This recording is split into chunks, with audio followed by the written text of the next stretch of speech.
Hello bankers, welcome back. स्वागत है आप सभी का एक बार फिर से। आज की इस सेशन से हम लोग शुरुआत करने वाले हैं मॉड्यूल डी का। Module D which is all about your balance sheet management. So what kind of question and cases you may face in your upcoming examination? So we'll talk about those particular areas, right? So everyone, those who are watching live, I hope you all are doing well with your studies, with your health, and with your preparation as well. तो कल आपका ABM का exam है. So all the very best for your examination guys.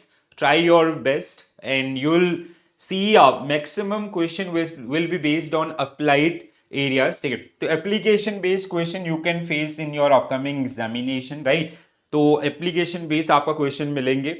और the only की is first, like, assume कि this examination is just for 1.5 hour, okay, not for 2 hours. Because जो पहले घंटा आपका ना, तो फर्स्ट आवर है, वो बहुत ही इंपॉर्टेंट हो जाता है. आपका कॉन्सेंट्रेशन लेवल काफी हाई होगा. क्वेश्चन ऐसे होंगे कि कई बार आपको ऐसा लगेगा कि यार कहाँ से आ गया सब कुछ. ठीक है, and sometime if you feel कि पहले के सारे क्वेश्चन टफ हैं, you can start with 50th question. और ऐसी छोटी छोटी स्ट्रेटेजीज को अपना सकते हैं. तो 1.5 घंटे का पेपर मान के चलिए. पहले 1 घंटे के अंदर ट्राई की 65 प्लस आपका क्वेश्चंस को आप अटेम्प्ट कर लें. दूसरा, न्यूमेरिकल पोर्शन को एक साथ आप सॉल्व कर सकते हैं. ठीक है, you can mark as review and at the end of the session आप एक साथ उनको आपका सॉल्व कर सकते हैं. ठीक है, so again all the very best for your examination. I wish कि आप सभी लोग आपका अच्छे स्कोर्स आपका एबीएम के अंदर लेके आए. ठीक है, तो अब हम लोग फिर इसके बाद आपका बीएफएम रहेगा. एंड आई मेक श्योर कि you will be able to score good marks in your BFM subject. तो बीएफएम के अंदर जो लोग पहले से पढ़े होंगे, जिन्होंने कॉन्सेप्ट्स आपका डेवलप किए होंगे, उनके लिए बहुत आसान हो जाएगा. These session are definitely going to help you. जो लोग नहीं पढ़ पाए हैं, तो लास्ट 1 वीक के अंदर अगर आप पढ़ रहे हैं चीजों को, और बैक टू बैक आपका एबीएफएम का पेपर भी है, ठीक है, तो मेरा सजेशन ये रहेगा कि अगर आप इन सभी सेशन को देखेंगे, कंपाइल करके आप देखते हैं, ठीक है, तो you will be able to score at least 50 और 50 प्लस. ठीक है, तो अभी भी हार नहीं मानिए. Give your best. जो आपका रिजल्ट होगा उसको हम लोग बाद में देख लेंगे. ठीक है, तो आज हम लोग बात करेंगे मॉड्यूल डी के ऊपर. उससे पहले आई होप आप लोगों ने सभी ने ये चैनल आपका सब्सक्राइब कर लिया होगा. ठीक है, तो अगर अभी तक नहीं किया है, प्लीज सब्सक्राइब कर लीजिए, क्योंकि बीएफएम वीक के अंदर आपके लिए बहुत कुछ इसमें आपका प्लान किया गया. ठीक है, so balance sheet management, this is your module D. Again preparation wise very less time allocated to this particular one. आप मेरे सेशंस को भी देखेंगे तो जो चीज मैं आपको बोलता हूं, मैं यहाँ पे अप्लाई भी किया हूं. ठीक है, तो मॉड्यूल ए एंड बी के ऊपर मैंने आपको बहुत डिटेल में टॉपिक वाइज आपका सब कुछ कराया. अब मॉड्यूल सी एंड डी के अंदर, सी के अंदर हमने 3 या 4 सेशन किए, वैसे ही डी के अंदर भी ऐसे आपका नंबर ऑफ सेशन होंगे. ठीक है, then I will come up with 12 hour marathon, जहां पे पूरा एक कंपाइलेशन में आपको दे दूंगा, प्रिपरेशन के लिए हेल्प करेगा. उसको पढ़िए. देन लाइव में आपके साथ जोड़ूंगा मॉड्यूल वाइज आपका. ठीक है, तो उन मॉड्यूल वाइज में हर एक मॉड्यूल को अच्छे से पढ़िए, समझिए. जो भी है, अगर हेल्प होती है, अगर आपको पीडीएफ्स का रिक्वायरमेंट है, शॉर्ट नोट्स का, मॉड्यूल वाइज नोट्स का, you can feel free to ask. ठीक है, आप जो आपको चाहिए वो मांगिए, but try your best, right. चलो, तो module D is all about balance sheet management, component of asset and liabilities. Definitely 2-3 question will be based on this. ठीक है, तो ये थोड़ा सा आसान भी पड़ेगा. आपने एएफएम के अंदर थोड़ा बहुत भी अगर ध्यान से पढ़ा होगा तो वो हेल्प करेगा. कैपिटल एडिकेसी बेजल नॉर्म्स, ये आपने पहले भी पढ़े होंगे मॉड्यूल बी के अंदर. ठीक है, इसके अलावा यहां से केस स्टडी भी आपका पूछा गया था लास्ट ईयर. ठीक है, जो कैपिटल बेस होता है टीयर 1, टीयर 2, टीयर 3, उनके ऊपर. ठीक है, एसेट क्लासिफिकेशन एंड प्रोविजनिंग बहुत आसान है. ठीक है, नॉन परफॉर्मिंग एसेट्स एंड आपका provisioning guidelines, again there was a case study based on this. ठीक है, liquidity management, then we have, बहुत आसान पड़ेगा, interest rate risk management, RAROC and profit planning. This will be completely new. ठीक है, ये एक नया टॉपिक आपके लिए होगा. अदरवाइज ऑलमोस्ट आपके जितने भी बाकी के टॉपिक्स इसके अंदर है, उनसे आप कहीं ना कहीं जरूर रूबरू हुए होंगे. ठीक है, तो आइए शुरू करते हैं सेशन को with very first question on your screen guys. So which of the following is not a component of bank liabilities? तो इनमें से कौन सा आपका लाइबिलिटी साइड पे आपका नहीं आता है. ठीक है, borrowing acquired from RBI and other institution liability है. Deposit payable on demands including current deposit and call deposit, again liability. Statutory reserve capital reserve and reserve revenue reserve, again they are also considered as liability. Cash held with bank including balances with RBI, this is an asset. ये क्या है आपका bank के asset side में आपको देखने के लिए मिलेगा, ठीक है। I hope everybody is aware about section 29। So banking companies in India, अगर हम लोग बैंकिंग कंपनीज की बात करते हैं, ठीक है, so banking companies in India they have to prepare their final accounts as per section 29 of banking regulation act 1949, जहां पे आरबीआई ने इनका फॉर्मेट दिया है, प्रॉपर फॉर्मेट आपका, ठीक है, जिसमें अगर हम लोग बात करते हैं banking regulation act, okay just a minute.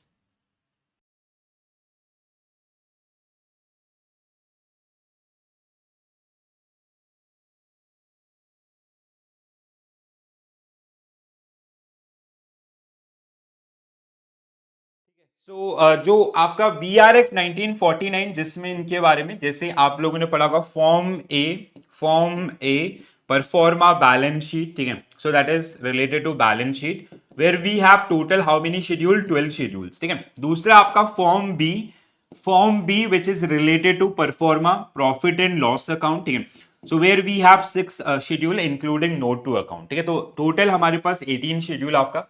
तो फॉर्मेट कैसे होगा, प्रेजेंटेशन कैसे होगा, everything is decided by the RBI, ठीक है, अंडर दिस पर्टिकुलर एक्ट। तो वो उसी के ऊपर आपका, ठीक है, I show you the format also. तो the bank cash assets including its RBI balances is not an obligation, it is an asset basically, it is not an liability. The term assets refer to cash assets including balances with RBI. They act as a representation of bank cash or equivalents holdings, ठीक है। तो जैसे अगर आप bank balance sheet equation की बात करते हैं, so it is assets equal to liabilities plus owners equity, this is the equation. Liability is like जैसे कोई भी आपका बैंक होता है या कोई भी इंस्टीट्यूशन या कोई भी ऑर्गेनाइजेशन कंपनी आपका है, ठीक है, so from the taken liability itself we generally create an asset, that's why our asset equal to liabilities, ठीक है। तो जो लाइबिलिटी हमने उठाई है उसी से हम लोग एसेट्स क्रिएट कर रहे होते हैं, इसीलिए हमेशा एसेट्स और लाइबिलिटीज क्या होती हैं, इक्वल आपका होती हैं, ठीक है।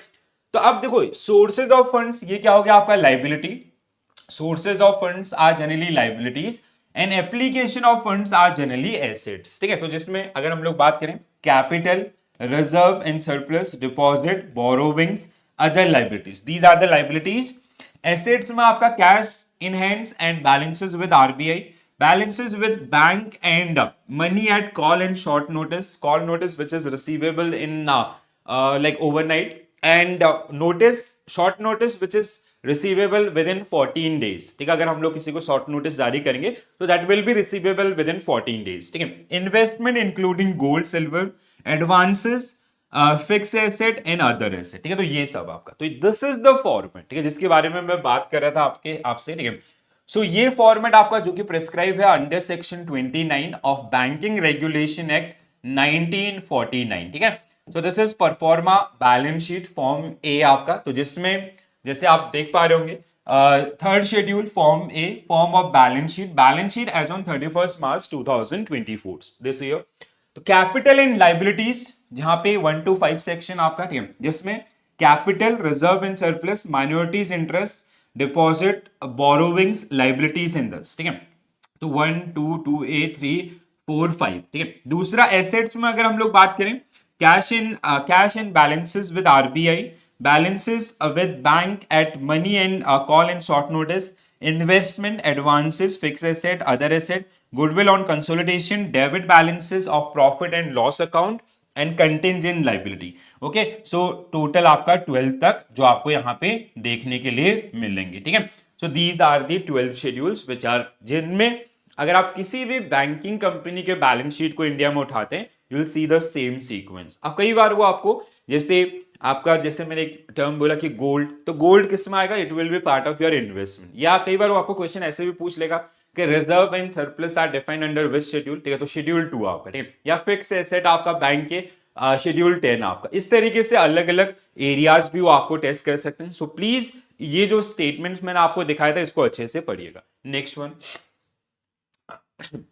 Which of the following parameter are selected for ALM for purpose of stabilizing asset liability management of bank? तो आपका ALM की हम लोग जब बात करते हैं, ठीक है, तो इसको स्टेबलाइज करने के लिए शॉर्ट टर्म में आपका NII, ठीक है, थोड़ा सा प्रॉफिटेबिलिटी पार्ट पे देखें तो NIM, एंड अगर हम लोग सॉल्वेंसी पार्ट पे देखते हैं, लॉन्ग टर्म प्रोस्पेक्ट को देखते हैं तो इकोनॉमिक रेशियोज, राइट, जिसमें 7-8 रेशियोज आपका निकल के आते हैं। तो क्या होगा करेक्ट आंसर आपका? Your answer will be net interest income, net interest margin and economic equity ratio. So C will be correct answer for this particular one. ये बहुत ही इंपॉर्टेंट एस्पेक्ट है जिसको हमने मॉड्यूल बी के अंदर भी आपका डिस्कस किया था। Asset liability management techniques so designed to manage various risks primarily aim to stabilize the short term profitability। short term profitability के लिए कौन है आपका? NII, ठीक है, ये भी ध्यान रखेंगे, ठीक है। लॉन्ग टर्म अर्निंग्स के लिए आपका आता है NIM, ठीक है, जिसको हम लोग कैसे निकालते हैं? आपका NII कैसे कैलकुलेट करते हैं? इनफ्लो, ठीक है, इनफ्लो माइनस आउटफ्लो, ठीक है। NIM कैसे कैलकुलेट करते हैं? आपका NII divide by average asset, ठीक है, एवरेज एसेट्स, ठीक है। और यहां पे इक्विटी रेशियोज में आपको बहुत सारे रेशियोज मिलेंगे। लॉन्ग टर्म सब्सटेंस और quality of bank which is defined through the economic equity ratios, ठीक है, डेट टू इक्विटी अदर्स, जो रेशियोज आपको जो देखने के लिए इसमें मिलेंगे, ठीक है। तो NII आपका net interest income equal to interest income minus interest expense, ठीक है। दूसरा आपका NIM net interest income, NII divide by average asset, ठीक है, average total asset, and your economic ratios, economic equity ratio is the shareholders funds to the total asset, measure the shift in ratio of own fund to total funds, ठीक है, जो उसके owners हैं उनका पैसा कितना है और आपका जो आउटसाइड लाइबिलिटी हमने लिया है वो कैसा आपका, उसका आंकलन आपको बताता है economic equity ratios, right. Next one, which of the following is not regarded as a component of interest income for bank? Interest income for bank, ठीक है, तो बैंक की जो इनकम होती है इंटरेस्ट इनकम, आपका फी बेस्ड इनकम, ठीक है, गारंटी आपका, इससे अलग 3 पार्ट में रहती है। तो इनमें से कौन सा इंटरेस्ट इनकम नहीं है? तो डिस्काउंट और interest on advances interest income है, इन्वेस्टमेंट आपका इंटरेस्ट इनकम है, गेन फ्रॉम सेल्स और रियल एस्टेट और building and other asset, this comes under other asset, ठीक है, अदर इनकम, ये आपकी किस में आएगी? अदर इनकम के अंदर, ठीक है।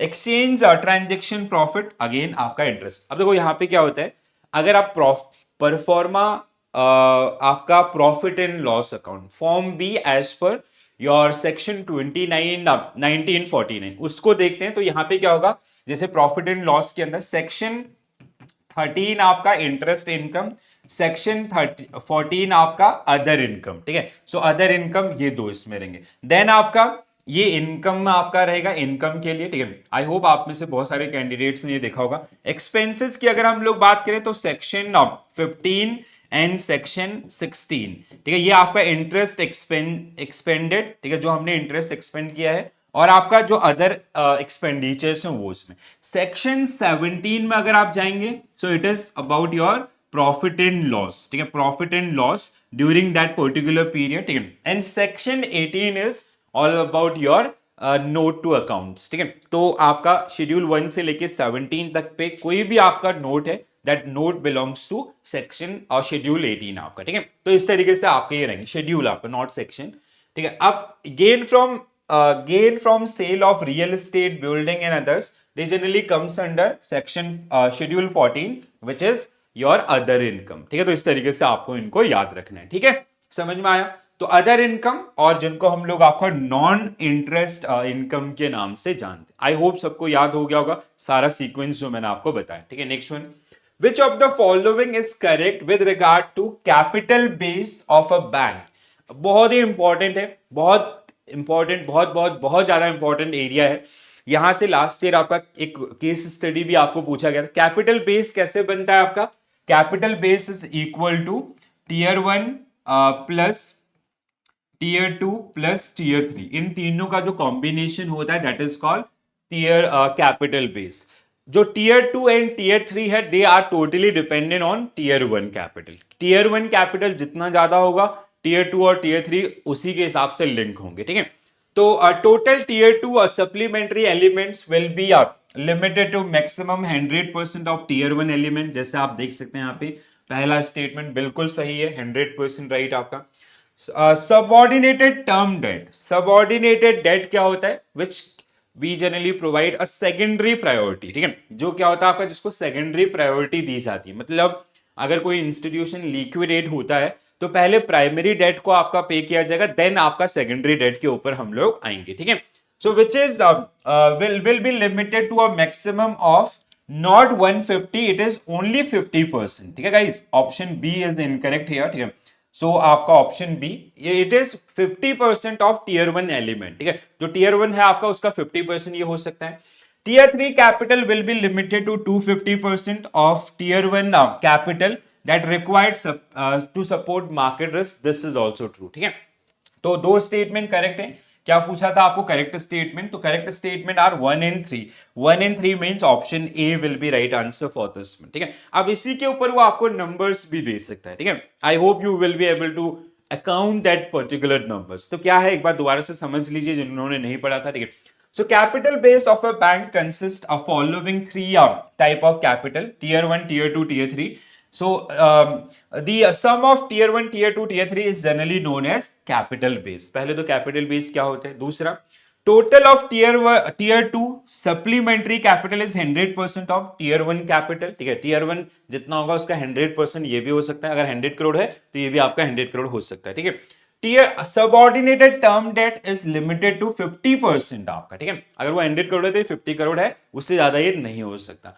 Tier 3 capital can be 250 crore और 250% of tier 1 capital that support to, किसके लिए इसको हमने रखा है, मार्केट रिस्क के लिए। इसके अलावा where general provision or general loan losses reserve include amount reflecting lower valuation of assets, a condition, asset revaluation reserve which take the form of latent gain or unrealized securities on unrealized securities will be a subject of discount of 55%, ठीक है। इनके अलावा तो ये कुछ guidelines आपका हैं जिनको आप सभी को अच्छे से ध्यान रखना है, ये आपको हेल्प करेंगे आने वाले एग्जामिनेशन में। Next one, which of the following is incorrect regarding frequency of submission of Basel 3 liquidity returns.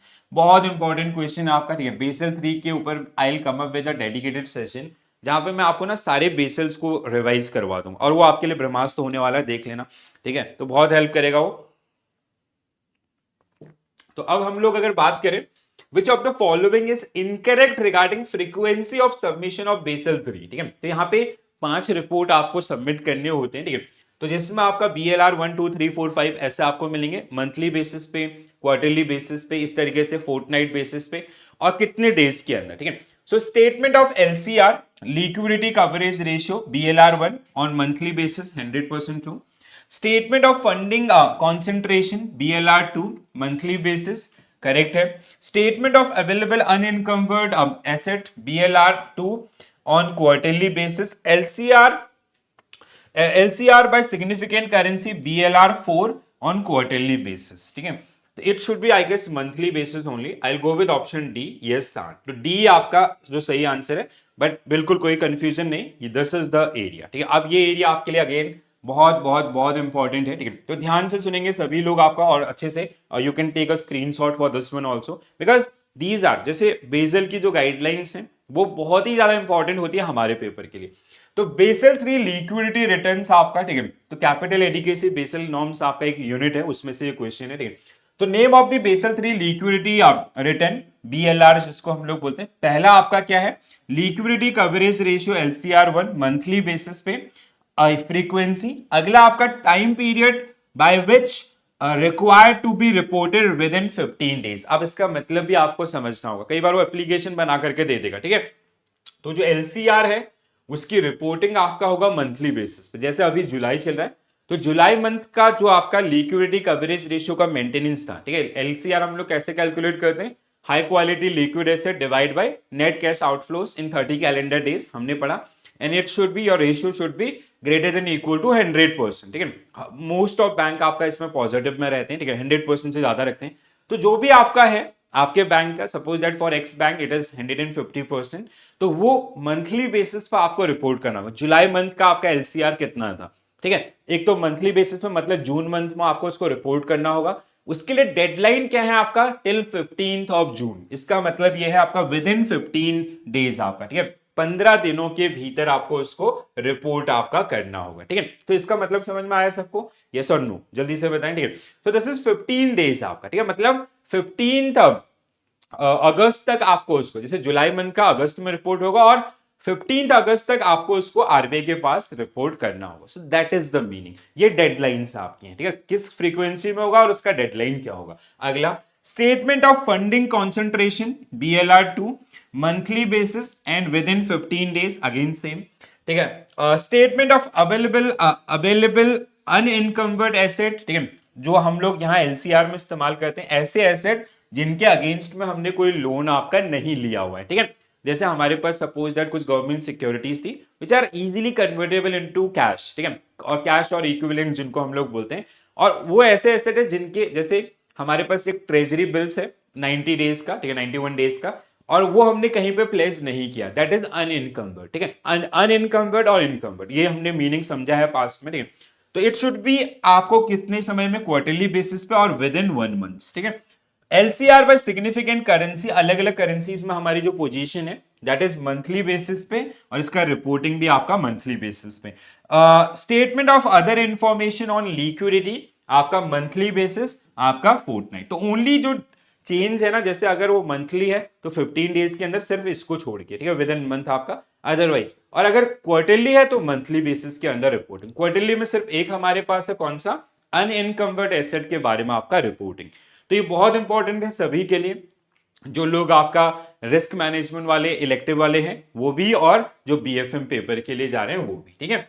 चलो अगले क्वेश्चन की तरफ बढ़ते हैं। Which of the following are sources of interest rate risk in banking book. अब यहां पे चैलेंज नहीं आएगा, क्यों नहीं आएगा, क्योंकि आपने मॉड्यूल बी के अंदर हमने इसके ऊपर बहुत क्वेश्चन करे, इंटरेस्ट रेट रिस्क होता क्या है या ये होते क्या है, ये सब हमने वहां पे समझे, ठीक है।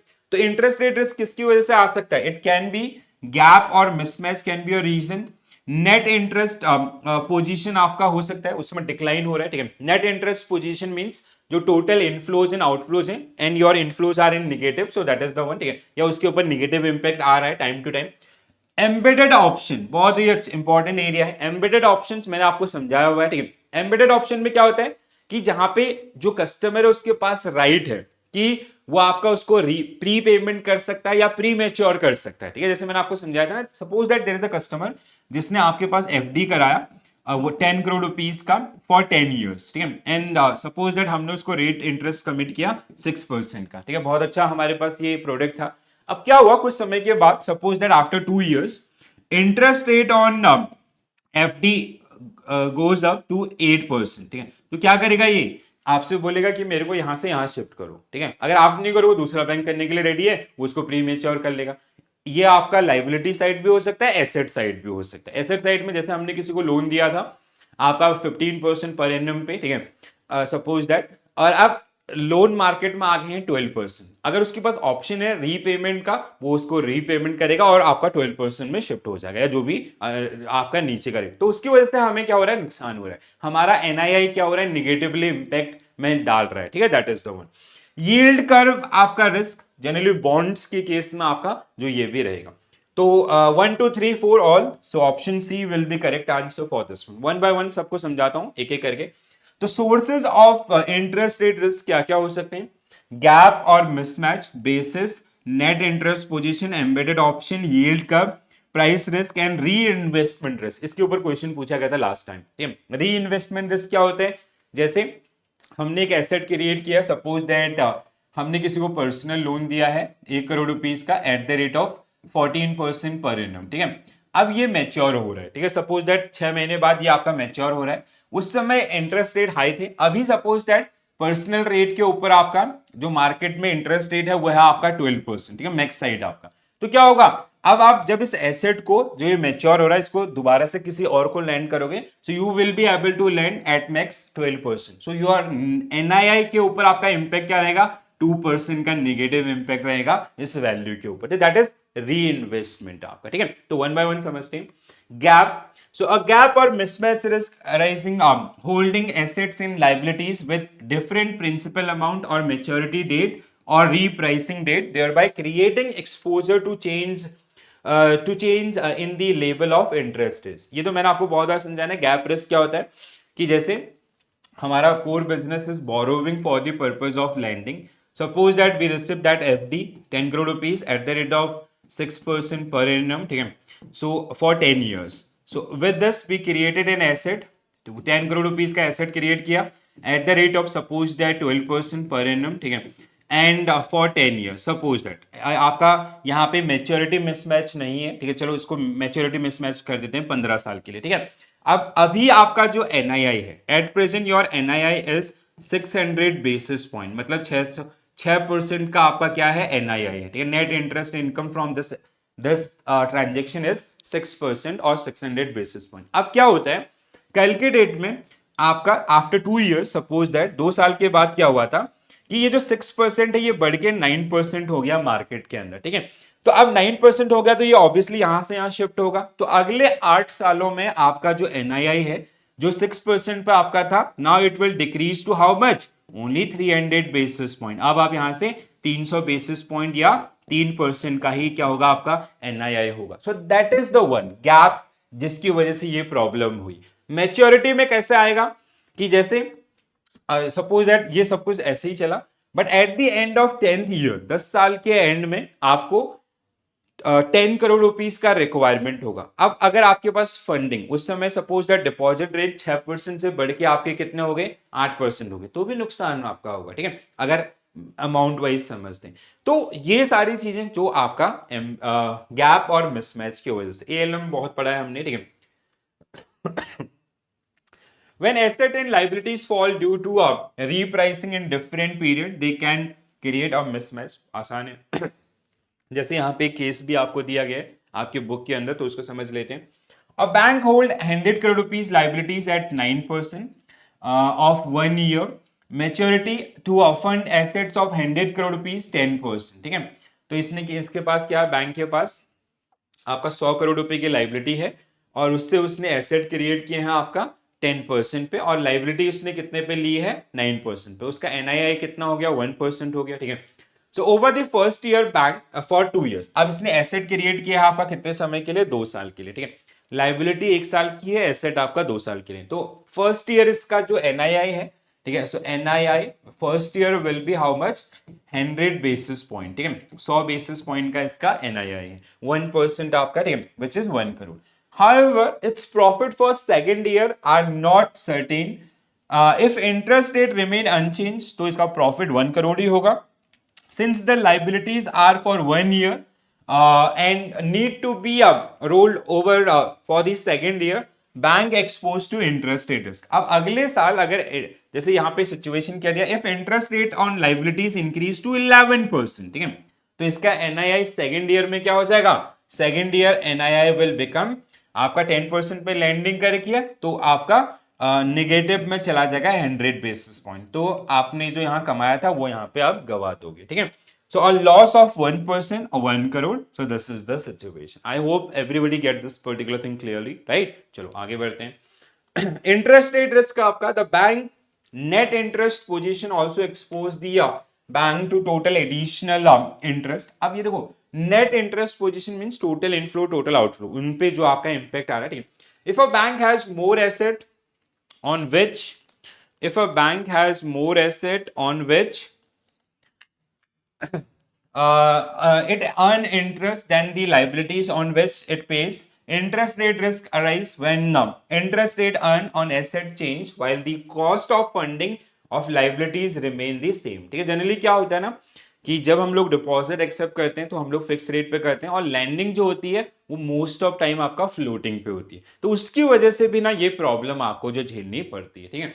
एम्बेडेड ऑप्शन मैंने आपको एक्सप्लेन किया, आई होप सबको समझ में आया होगा, तो एक बार इसको गो थ्रू करो, समझ में आएगा सबको।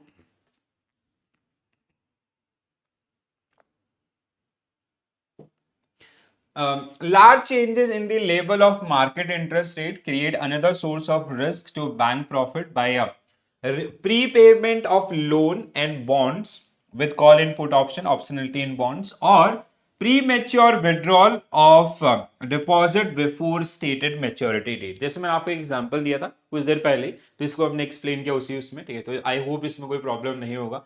एम्बेडेड ऑप्शन का केस भी आपका दिया है, एक केस पढ़ लेते हैं। Take the case of bank which has disburse 90 days loan at a rate of 10%। एक बैंक ने एक एसेट क्रिएट किया है 90 डेज के लिए, और उस पर इंटरेस्ट है आपका 10% का, जिसकी फंडिंग हुई है आपका कमर्शियल डिपॉजिट के थ्रू, सीडी के थ्रू, आपका सर्टिफिकेट ऑफ डिपॉजिट के थ्रू 8% पे, ठीक है। तो इनका एनआईआई कितना है आपका फर्स्ट ईयर आपका, या फर्स्ट आपका जो at the time of when we created this asset, NII was how much आपका 2%, ठीक है, 200 बेसिस पॉइंट, ठीक है। सो अब देखो आगे क्या हुआ, in case the rate of interest decline to 9% after 30 days. अब ये जो रेट ऑफ इंटरेस्ट आपका है ये वाला, ये डिक्लाइन हो गया 9% आपका, ठीक है। तो आपका एनआईआई पे सीधा इंपैक्ट क्या रहेगा, now it will remain 1% only, ठीक है। सो अगले जो 60 दिन है, नेक्स्ट जो 60 डेज है, मतलब फर्स्ट 30 डेज आपका, फर्स्ट 30 डेज आपका 30 डेज का जो एनआईआई होगा 2% का, उसके बाद आपका 60% का, और डिक्लाइन होता तो और कम होगा, ठीक है। सो borrower prepays his loan immediately and the bank receive only 200 basis point for 30 days rather than anticipated 90 days. In remaining 60 days of the 90 days term, the NII will be only 100 basis point as the bank would be reinvesting the fund at 9%. Understood? Clear है सबको, ठीक है। तो बहुत अच्छे से question से हमने समझा। अगला बेसिस, आपका बेसिस रिस्क क्या होता है, in a perfectly match gap position, ठीक है, there is no timing difference between repricing date and others. जैसे 10 इयर्स के लिए डिपॉजिट एक्सेप्ट किया था, 10 इयर्स के लिए ही आपने उससे एसेट क्रिएट किया, the magnitude change in the deposit rate would be exactly matched by the magnitude change in loan rate.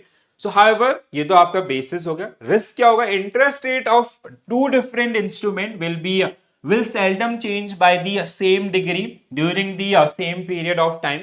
The risk that interest rate of different asset and liabilities may change in different magnitude, ठीक है। अगर वो अलग अलग direction में होते हैं then there will be a basis risk। 10 year का आपका एसेट था, 10 ईयर का लाइबिलिटी था, बट क्या हुआ, सब कुछ आपका परफेक्ट था, बट अगर जो एसेट्स और लाइबिलिटीज का जो इंटरेस्ट वो अलग अलग अपोजिट डायरेक्शन में अगर चेंज हो रहा है तो उसकी वजह से जो प्रॉब्लम आई। Price risk, price risk occur when assets are sold before their maturity date, जैसे एम्बेडेड ऑप्शन में होता है। In the financial market bond price and yield are inversely related, तो बॉन्ड मार्केट से रिलेटेड आपका, ठीक है। सो ये सबको पता होगा, this is the theorem of bonds, ठीक है। तो जहां पे बॉन्ड प्राइस और बॉन्ड यील्ड के बीच में आपका इनवर्स रिलेशन होगा, अगर बॉन्ड प्राइसेस बढ़ेंगे तो बॉन्ड यील्ड आपका कम होगी, इस तरीके से, ठीक है। So the price of 10 year 14% government of India stock will receive only lower price than the originally paid for when a coupon or stock of similar maturity has gone up to 15%। आप लोगों ने current yield वाला concept सुना होगा ना, तो उसके ऊपर आधारित है। करंट यील्ड कैसे निकालते हैं, current yield equal to annual coupon, ठीक है। So annual coupon divide by current market price, ठीक है, दिस इज द फॉर्मूला। अब जैसे suppose that there is a bond जिसका फेस वैल्यू आपका था 1000, ठीक है, एंड सपोज दैट आपका कूपन रेट इज 7%, ठीक है, कूपन रेट आपका 7% है, and current market price is suppose that, अगर ये प्रीमियम में है तो ये है सपोज दैट 1100 या 1200 मान लेते हैं, ठीक है। तो ये प्रीमियम में ट्रेड हो रहा है बॉन्ड आपका, तो इसका जो यील्ड है वो क्या होगा, लेस देन 7% होगा। हाउ यू विल कैलकुलेट, तो आपका current annual interest is 7% of 1000 is 70 divide by current market price is 1200 into 100 अगर आप करोगे so it will come less than 7%। So that is the logic जो यहां पे भी आपका जिसके ऊपर बात की जा रही है, ठीक है। चलो री इन्वेस्टमेंट रिस्क मैंने आपको समझाया, ठीक है। So with regard to interest rate which the future cash flows can be reinvested called reinvestment. जैसे अभी वो एसेट आपको 12% दे रहा था, कल अब उसका मैच्योर हुआ, अब जो इंटरेस्ट रेट है मार्केट में वो lower than 12%, so there is a loss again, ठीक है। तो ये आपका जैसे एग्जांपल भी है। Next one, the asset liability management techniques are so designed to manage various risks, primarily aim to stabilizing the short term profit, long term earnings and long term substance, ठीक है। तो ये हमने बात किया था, Which of the following is used to measure the impact of volatility on short term profit? तो कौन शॉर्ट टर्म प्रॉफिट किससे निकालते हैं? एनआईआई से, ठीक है। तो NII, so that means option A. तो शॉर्ट टर्म वॉलिटिलिटी आपका यहां से, ठीक है। लॉन्ग टर्म अर्निंग आपका एनआईएम से, ठीक है। एंड लॉन्ग टर्म सब्सटेंस और quality of bank assets with the help of economic equity ratios आपका, ठीक है। Next one, how many stock ratios have been illustrated by in the guidelines on liquidity risk management by liquidity risk management to banks issued by RBI? कितने हैं आपके? 7 guidelines. अगर आपने पढ़ा होगा अपना कोर्स करिकुलम, तो वहां पे 7 गाइडलाइंस, और इनके ऊपर ना मैंने आपको दिखाया भी था। आई होप आप में से बहुत सारे कैंडिडेट जिनको याद भी होगा, मॉड्यूल बी जब मैंने आपको पढ़ाया था, तो लिक्विडिटी रिस्क के अंदर जो आरबीआई के रेशियोज आपके हैं और उनका इंडस्ट्री एवरेज मैंने आपको शो किया था, वो सारी चीजें, ठीक है। तो देयर आर 7, कौन सा? ये सारी लिस्ट आपका, ठीक है। जैसे volatile liabilities, so volatile liabilities minus temporary asset divide by earning asset minus temporary asset. Core deposit ratio, core deposit divide by total asset. Loan plus mandatory SLR, mandatory CRR plus fix asset divide by total asset. तो ये सारी, इसके ऊपर मैंने आपको एक question भी कराया था, ठीक है, अगर आप लोगों को याद होगा। तो ये 7 रेशियोज आपका, जिसमें से एक रेशियो हर साल पूछा जाता है, तो please take care. Next one, which of the following strategies can bank adopt to manage interest rate risk according to given passes? ठीक है, अगर हमें इंटरेस्ट रेट रिस्क को आपका मैनेज करना है, ठीक है। तो अभी हमने इंटरेस्ट रेट क्या होता है, आपके उसके सोर्सेज क्या है, वो सब समझे थे, ठीक है। So increasing the maturity of an investment portfolio to reduce liability sensitivity, क्या है आपका question? Which of the following strategies can bank adopt to manage interest rate risk according to given passes? Increasing the maturity of an investment portfolio to reduce liability sensitivity? No, ठीक है। Increasing नहीं होना चाहिए, decreasing होना चाहिए। Selling fixed income securities and reinvesting the proceed in securities with short term maturity, this can be done, ठीक है। Matching long term asset preferably with non interest bearing liabilities, this is also true, ठीक है। तो मेरे हिसाब से आपका ये दो जो सही है इसमें, second and third. So second and third means D should be right answer, yes, ठीक है। तो ये दो स्टेप्स आपका जो इंटरेस्ट रेट मैनेजमेंट में होता है, क्या हमने समझा, तो अब आसान हो जाएगा आपके लिए आंसर करना, ठीक है। आई होप आप लोग भी कर पा रहे होंगे। देखो, अगर नहीं कर पा रहे हो, दैट मीन्स आपने पुरानी सेशन मिस किए हैं, वो आपको देखना पड़ेगा, ठीक है। उसके लिए थोड़ा सा टाइम अलॉट आपको करना पड़ेगा। अगर डाउट फिर भी आते हैं ना, टेलीग्राम ग्रुप है, आप वहां पे मुझे कनेक्ट कीजिए, कॉल कीजिए, जो आप हो सकता है अगले 7 दिन में वो सब कीजिए, ठीक है। चलो अगला, What is the primary objective of ALM? अब ये देखो, हम ALM कितनी बार पढ़ चुके हैं, ठीक है। तो प्राइमरी ऑब्जेक्टिव क्या होता है? Avoid all type of risk to focus complete safety, generate adequate stable earnings and equity while managing risk, ठीक है। Eliminate credit, focus on managing individual, no. तो I will go with option B which is most appropriate regarding this one, ठीक है। तो most appropriate options की अगर हम लोग बात करें, B was the correct one. So ALM, जिसके बारे में हम लोगों ने यहाँ पे आपका बात की, और एएलएम को हमने पहले भी बहुत ज्यादा डिस्कस किया हुआ है, ठीक है। अगर नहीं पढ़ा है तो ये मैं आपको स्लाइड दिखा दे रहा हूँ, पढ़िए दोबारा से, समझिए। कोई डाउट आता है तो डाउट पूछिए, ठीक है। Asset liability management techniques, ALM क्यों दोबारा पढ़ने? क्योंकि मॉड्यूल डी में दिया गया है, बी में आप ऑलरेडी पढ़ चुके हो उसको, ठीक है। So asset liability management techniques so design to manage various type of this is a repeat question ना। शॉर्ट टर्म प्रॉफिट अभी हमने कुछ देर पहले किया था, sorry. Which of the following is not a component of liabilities in the bank balance sheet? इनमें से कौन सा लाइबिलिटी नहीं है, बताओ। इससे आसान क्या हो सकता है, ठीक है। तो कैपिटल आपका लाइबिलिटी है, रिजर्व एंड सरप्लस आपका लाइबिलिटी है, इन्वेस्टमेंट आपका क्या है? एसेट्स है, याद है ना वो शेड्यूल आपको जब दिखाया था। तो investment are asset, deposit from customer जो हमने डिपॉजिट लिए हैं, they are also liability, so C will be right answer, ठीक है। तो these are the liability component, capital, reserve and surplus, deposit, borrowings, आपका bills payables, inter office adjustment, interest accrued and others. तो जो form A2 pro forma balance sheet, उसके 12 schedules आपको जो दिखाए थे, उनको प्यार से एक दो बार पढ़िए, देखिए, समझिए, वहां से आपको ये क्लियरिटी आएगी, ठीक है। नेक्स्ट वन, अब इसके ऊपर तो बिल्कुल भी डाउट नहीं होना चाहिए, बिकॉज 13 पूरे 13 के 13 प्रिंसिपल्स जो मैंने आपको कराए थे मॉड्यूल बी के दौरान, आई गेस 7th और 8th सेशन के अंदर, ठीक है। So principle for sound liquidity risk management सितंबर 2008 में रिलीज हुए थे, ठीक है, post this global financial crisis.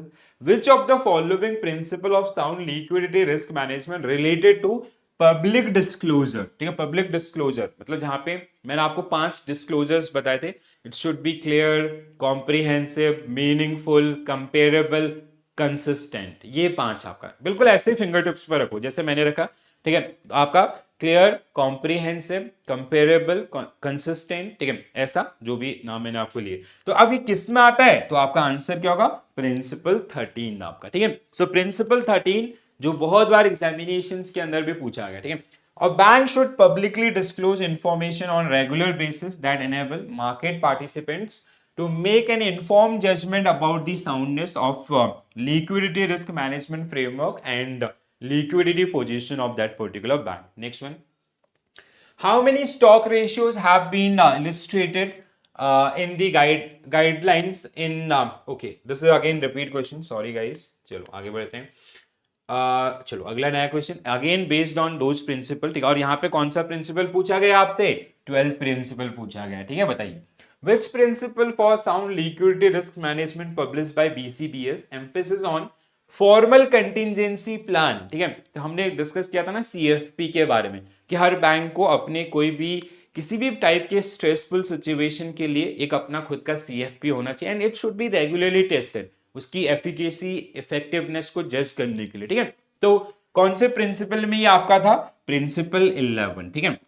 So principle 11 जहां पे सीएफपी के बारे में आपका बात किया गया, understood guys. So any doubt, so principle 11 state that a bank should have a formal contingency funding plan that clearly set out the strategies for addressing liquidity shortfall in emergency situation. A CFP should outline policies to management in a range of stressful environment, establish clear line of responsibility, including clear invocation and escalation procedures, and be regularly tested, updated to ensure the operationally effective and others, ठीक है। Clear है सबको, ठीक है।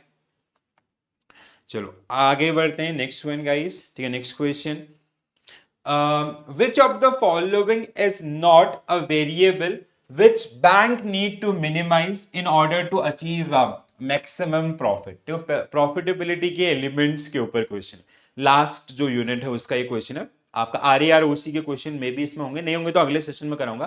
तो जो profitability आपकी होती है ना बैंक की profitability, it depend on 6 factors, जिनमें से 3 फैक्टर जिनको आपको मैक्सिमाइज करना होता है, 3 को मिनिमाइज करना होता है, बट दे आर कोरिलेटेड। अगर आप जो प्रॉफिट साइड वालों को बढ़ाओगे तो एक्सपेंस वाले ऑलरेडी इंक्रीज होंगे, ठीक है।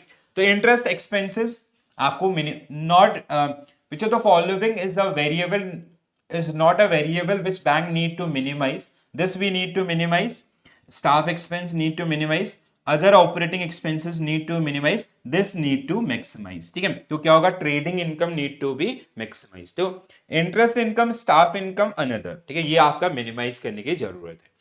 A term loan asset will become NPA if installment or interest remain due unpaid for a period of dash, ठीक है। अब a term loan asset will become NPA if installment or interest due remain unpaid for how many days, 90 days, ये तो बहुत more than 90 days, ठीक है। तो यहाँ पे ना जो SMA अकाउंट्स हैं उनको भी पढ़िएगा, SMA 0, SMA 1, SMA 2, ठीक है। SMA 1, 2, 3 नहीं होता है, बहुत सारे कैंडिडेट में ये मिथ होता है। एज पर RBI classification it is SMA 0, 0 to 1 to 30 days, 31 to 60th day it is SMA 1, and 61 to 90 days it is SMA 2. Then after that more than 90 days it will be categorized as non performing asset. अब NPA के अंदर categorisation आपका substandard asset up to 1 year, that asset remain non performing asset up to 1 year, so substandard asset. After 1 year to 4 year, ठीक है। So 1 year doubtful category 1, then आपका 2 to 3 years doubtful category 2, then आपका 4th year doubtful category 4, then उसके बाद आपका लॉस asset. ऐसे ही बिल्कुल क्लियर कट, और प्रोविजनिंग इनकी सबकी प्रोविजनिंग बिल्कुल फिंगर टिप्स पे होनी चाहिए, सिक्योर्ड, अनसिक्योर्ड, और even for standard asset as well, ठीक है। तो उनको आपको ध्यान रखना है। The general provision in respect of substandard asset is, substandard asset में आपका जनरल प्रोविजनिंग कितनी होती है, जनरल मतलब for secured portion it is 15%, ठीक है। सिक्योर्ड पोर्शन के लिए 15%, फॉर अनसिक्योर्ड पोर्शन +10, तो दैट मींस 25%, दोनों को ध्यान रखना है, ठीक है। Next one, If a loss asset is not written off, provisioning has to be made in extent of 100%. पहले तो रूल क्या कहता है, कोई अगर एसेट लॉस एसेट कैटेगराइज हो गया है तो आपको उसको बैलेंस शीट में डेंट बनाते उसको हटा दो, ठीक है. For any reason if you are keeping that particular asset in our books, so you have to make a provision of 100%. और ये 100% प्रोविजनिंग आपका जो डाउटफुल कैटेगरी आपका 3 है ना, वहीं से शुरू हो जाती है, ठीक है. I hope everybody is aware about this. तो पहला आपका सब स्टैंडर्ड एसेट सिक्योर्ड, ठीक है, सिक्योर्ड जिसमें आपका 15%, ठीक है. Unsecured, unsecured it is +10, so it is 25%, ठीक है. सब स्टैंडर्ड एसेट. डाउटफुल एसेट, आपका डाउटफुल एसेट 3 कैटेगरीज हैं. कैटेगरी 1, ठीक है, आपका जो डाउटफुल स्टैंडर्ड एसेट के अंदर, सॉरी डाउटफुल एसेट के अंदर 1 ईयर तक रहेगा, ठीक है. सो योर, और अगर वो है क्या unsecured, if it is unsecured तो यहीं से 100% हो जाएगा, ठीक है. एक चीज ये भी ध्यान रखनी है, अगर वो अनसिक्योर्ड एसेट है तो यहीं से आपका 100% में जाएगा. बट अगर वो आपका डाउटफुल है तो 25%, ठीक है, सिक्योर्ड में. अनसिक्योर्ड का क्या होगा 100% यहीं से, ठीक है. डाउटफुल कैटेगरी 2 कितना 40%, सिक्योर्ड पोर्शन, अनसिक्योर्ड अगेन 100, ठीक है. Doubtful category 3 more than 48 months, 48 महीने से ज्यादा हो गए उसको एनपीए हुए, तो उस केस में आपका 100% यहीं पे आ जाएगा. ये तो ऑलरेडी 100% चल ही रहा है. अब यहां से तीसरा कैटेगरी आपका लॉस एसेट. पहले तो आप उसको राइट ऑफ कर दो, it should be written off from your balance sheet, ठीक है. अगर written off as a loss नहीं किया है, so you have to make a provisioning of 100%. So which is your answer for this particular question. Understood. चलो next one. As per the prudential framework for resolution of asset distress, if principal or interest or repayment or any other amount wholly or partially are due overdue between 31 to 61 days, ठीक है, तो क्या होगा 31 to 60 days, it is SMA 1, ठीक है. SMA 1 आपका होगा, अभी हमने इसके ऊपर डिस्कशन किया, ठीक है. तो SMA 0, SMA 1, SMA 2 आपका ध्यान रखेंगे सभी लोग. अब प्रोविजनिंग फॉर स्टैंडर्ड एसेट, ये भी इंपॉर्टेंट है. तो provisioning for standard asset, standard asset के लिए भी आपको प्रोविजनिंग करनी होती है, ठीक है. सो क्या है, which of the following is not correct with regard to general provision for standard asset. General provisioning for advances to commercial real estate 1%, 100% true, ठीक है. General provision to housing loan extended at teaser rate 2%, again correct, ठीक है. General provisioning for advances to commercial real estate residential houses कितना होना चाहिए 1.5 नहीं होना चाहिए, this is incorrect, it is 0.75%, ठीक है. इट शुड बी 0.75, ठीक है. तो ये आपका इनकरेक्ट है. General provisioning to farm credit to agriculture activities and SMEs 0.25% correct आपका, ठीक है. एंड इवन जो अदर कैटेगरी है उसके लिए 0.40. तो ये रेंज आपका जो रहेगा, ठीक है. So this is the range. तो मेरा सभी से ये दरख्वास्त होगा कि अच्छे से इसको पढ़ लीजिएगा, अच्छे से इनको समझ लीजिएगा. प्रोविजनिंग वाला जो केस स्टडी था लास्ट एग्जामिनेशन के अंदर बहुत ही आसान क्वेश्चन था, ठीक है. मतलब अगर आपको प्रोविजनिंग के नॉर्म्स पता है, क्या डाउटफुल आप कैटेगरी 1, 2, 3 या फिर आपका सब स्टैंडर्ड, सिक्योर्ड, अनसिक्योर्ड या फिर आपका अदर्स, तो आपको सिर्फ नंबर्स उसके निकालने, परसेंटेज निकालने हैं. उसके लिए हम इतना कैलकुलेशन कर सकते हैं, नहीं तो हमारे पास कैलकुलेटर है, टेंशन वाली बात है ही नहीं, ठीक है. बट इसीलिए मैं हमेशा हमेशा पिच करता हूं कि अगर आपको सीआईबी क्रैक करना है तो आपको फाउंडेशन के ऊपर काम करना है, कॉन्सेप्ट बिल्डिंग के ऊपर काम करना है, ठीक है. चलो आगे बढ़ते हैं. Which of the following is correct about non performing asset, ठीक है. A term loan is classified as non-performing asset if interest, तो ये तो मैं पहले ही काट देता हूँ, 90 डेज होता तब सही होता, ठीक है. तो टाइम वेस्ट नहीं करेंगे. In bill purchase or discounted will be classified as NPA if bill remain overdue for a period of 90 days. बिल्कुल सही है, 100% करेक्ट है आपका team. Short duration crop classified as NPA if installments in this rain one crop season, ये क्या होना चाहिए था 2 crop season होना चाहिए था, ठीक है. लॉन्ग ड्यूरेशन आपका 1 होना चाहिए, यहां पे आपका 2 लिखा है, ठीक है. तो इसलिए गलत है. तो सही आपका क्या है, B is the right answer for this one. और ये बहुत बेसिक है, इसको हर कोई जानता है, ठीक है. चलो अगला. Which of the following is false about classification of asset. Classification of asset is to be done facility wise, not borrower wise. पहला ही गलत है आपका, ठीक है. पहला statement, it should be borrower wise not facility wise. आप ऐसा क्लासिफिकेशन नहीं करते ना कि कार लोन आपका डिफॉल्टर्स, नेवर. हम क्या करते हैं, कार लोन में जिस बंदे ने डिफॉल्ट किया है वो आपका डिफॉल्टर, वो एनपीए है, ना कि पूरा कैटेगरी आपका, ठीक है। तो पहले ही गलत है। आगे देखते हैं, asset classification of account under consortium should be based on the record of recovery of the individual member, बिल्कुल, और कैश बेसिस पे। जैसे जो अकाउंटिंग होती है, usually we do accounting on accrual basis, but NPA के केस में it should be based on cash. तो ये स्टेटमेंट बहुत प्यारे हैं, इसमें इंपॉर्टेंट है, ध्यान रखेंगे। Account where there is erosion of value of security when the realizable value is less than 50% of value, so it should be categorized as doubtful asset। हाँ बिल्कुल सही, डाउटफुल कैटेगरी माना चाहिए। Accounts where the there is an erosion of value of securities 100%, तो आपका लॉस एसेट में, स्ट्रेट फॉरवर्ड लॉस एसेट आपका होना चाहिए, अगेन करेक्ट है, ठीक है। तो A is the right answer for this one. Next one, loan which are NPA over 48 months are categorize under, तो इनको हम लोग कहां पे डालेंगे, doubtful asset 3, doubtful asset category 3 आपका, ठीक है, यहां पे आते हैं, ठीक है। चलो next one, okay this is it. तो गाइज ये आपका कुछ क्वेश्चन जो हमने प्रैक्टिस किए मॉड्यूल सी डी के ऊपर, ठीक है। आई विल कंडक्ट 1 और 2 more session based on module D, जहां पे next session straight forward I will start with RAROC and profit planning, और ऐसे कोई एक और टॉपिक जो आपने प्रीवियसली आपका नहीं पढ़ा होगा, ठीक है, तो उनको आपका।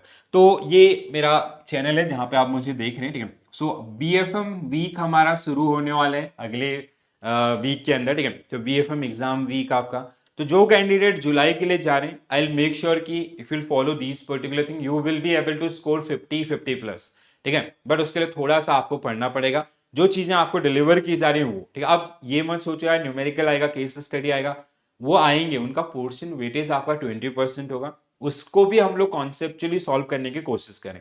बट आपका क्वेश्चन पेपर होगा 60 to 70% अप्लाइड बेस, उसकी तैयारी आप यहाँ पे बहुत अच्छे से कर रहे हैं हम लोग, A to Z आप करेंगे।